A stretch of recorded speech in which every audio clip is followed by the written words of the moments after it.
Right, ఇక మరో అంశం చూసుకున్నట్టయితే ఆంధ్రప్రదేశ్ను కాలుష్య రహిత స్వచ్ఛమైన రాష్ట్రంగా మార్చే దిశగా కూటమి సర్కార్ అడుగులు వేగవంతం చేసింది. ఇందులో భాగంగానే రాష్ట్ర ఉప ముఖ్యమంత్రి పవన్ కళ్యాణ్ పల్నాడు జిల్లాలోని Kondaveedu Jindal waste to energy ప్లాంట్ను క్షేత్రస్థాయిలో పరిశీలించారు. చెత్త నుండి సంపద సృష్టి అనే నినాదంతో శాస్త్రీయ పద్ధతుల్లో కూడా వ్యర్థాల నిర్వహణ ఎలా జరుగుతోందో ఆయన స్వయంగా పర్యవేక్షించారు. రైట్, ఇదే అంశానికి సంబంధించి మరిన్ని డీటెయిల్స్ అందించడానికి మా కరెస్పాండెంట్ రవికృష్ణ లైవ్ ద్వారా సిద్ధంగా ఉన్నారు. లైవ్ రవికృష్ణ, చెప్పండి. అంటే సాయి, ఏదైతే ఇక్కడ పల్నాడు జిల్లాలో కొండవీటి ప్రాంతంలో ఉన్నటువంటి జిందాల్ ఫ్యాక్టరీ ఏదైతే ఉందో ఆ జిందాల్ ఫ్యాక్టరీని డిప్యూటీ సీఎం పవన్ కళ్యాణ్ అయితే మాత్రం సందర్శించడం జరిగింది. ప్రధానంగా కూడా గోదావరికి సంబంధించి గోదావరి పుష్కరాలు వస్తున్నటువంటి నేపథ్యంలో మొన్న రాజమండ్రి వెళ్ళినటువంటి సందర్భంలో అక్కడ గోదావరిలో ఉన్నటువంటి కాలుష్యాన్ని చూసిన తర్వాత కాలుష్యరహితంగా కూడా గోదావరిని మార్చాలనేటువంటి ఉద్దేశంతో ప్రధానంగా కూడా ఈ ఏదైతే కాలుష్యరహితంగా తయారు చేసేటువంటి ఈ సిస్టమ్స్ ఏవైతే ఉన్నాయో వాటన్నిటి మీద కూడా పూర్తి స్థాయిలో కూడా పవన్ కళ్యాణ్ అయితే అధ్యయనం చేస్తున్నారు. దానిలో నేపథ్యంగానే ఈ రోజు అయితే మాత్రం ఈ జిందాల్ ఫ్యాక్టరీకి రావడం జరిగింది. జిందాల్ ఫ్యాక్టరీకి సంబంధించి ప్రధానంగా ఏదైతే వేస్ట్ టు ఎనర్జీ, అంటే ఏదైతే ఈ చెత్త ఉందో తడి చెత్త పొడి చెత్త ఏదైతే ఉందో ఆ చెత్తని మొత్తాన్ని కూడా ప్రాసెస్గా చేసుకుంటూ వచ్చి చివరికి దాన్ని ఎనర్జీగా ఉపయోగించేటువంటి పరిస్థితి ఉంటుంది. వాటిని ఒక స్థాయి నుంచి మరో స్థాయికి మార్చేటువంటి పరిక్రమలో అయితే మాత్రం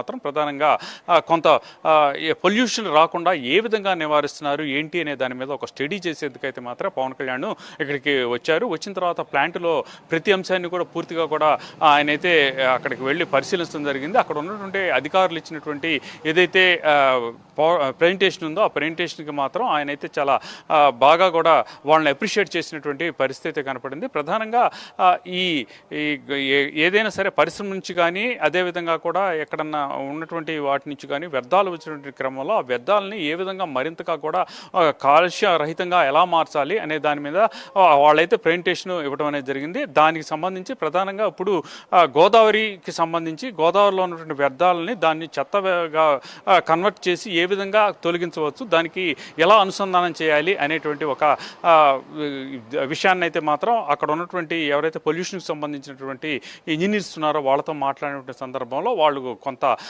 అయితే మాత్రం ఏ విధంగా చేయొచ్చు, ఎంత మేరకు తగ్గించవచ్చు అనే దాని మీద మాత్రం ఒక ప్రెజెంటేషన్ ఇవ్వడం జరిగింది. దీంతో డిప్యూటీ సీఎం పవన్ కళ్యాణ్ అయితే మాత్రం ప్రధానంగా కూడా ఇప్పుడు ఏదైతే ఈ పొల్యూషన్ని తగ్గించేందుకు ఈ పరిస్థితులు ఏవైతే ఉన్నాయో వాటిని ఒక పవర్ పాయింట్ ప్రెజెంటేషన్గా ఇవ్వాలని చెప్పి దానికి సంబంధించి సోమవారం నాడు తన కార్యాలయానికి వచ్చి అక్కడ పవర్ పాయింట్ ప్రెజెంటేషన్ ఇస్తే మరింతగా కూడా అవగాహన వస్తుంది. అదేవిధంగా రాష్ట్రంలో అనేక ప్రాంతంలో కూడా ఈ పొల్యూషన్ ఉన్నటువంటి ఈ పరిస్థితుల్లో ఈ పొల్యూషన్ మొత్తాన్ని కూడా నియంత్రించాలంటే ఇప్పుడు జిందాల్ ఫ్యాక్టరీ లాగా ఏదైతే వేస్ట్ ఎనర్జీ ఉందో ప్లాంట్స్ ఏవైతే ఉన్నాయో అట్లాంటి ప్లాంట్ని మరింటిని నెలకొల్పేందుకు ఎటువంటి అవకాశాలు ఉన్నాయి అనే దాని మీద కూడా పూర్తి స్థాయిలో కూడా అక్కడ ఉన్నటువంటి అధికారులతో అయితే ఆయన చర్చ జరిపినటువంటి పరిస్థితి అయితే కనపడినాయి. ప్రధానంగా కూడా కాలుష్యరహిత ఆంధ్రప్రదేశ్గా అదేవిధంగా కూడా ఈ స్వచ్ఛమైనటువంటి వాటర్ వచ్చే విధంగా స్వచ్ఛమైనగా నదులు కానివ్వండి, అదేవిధంగా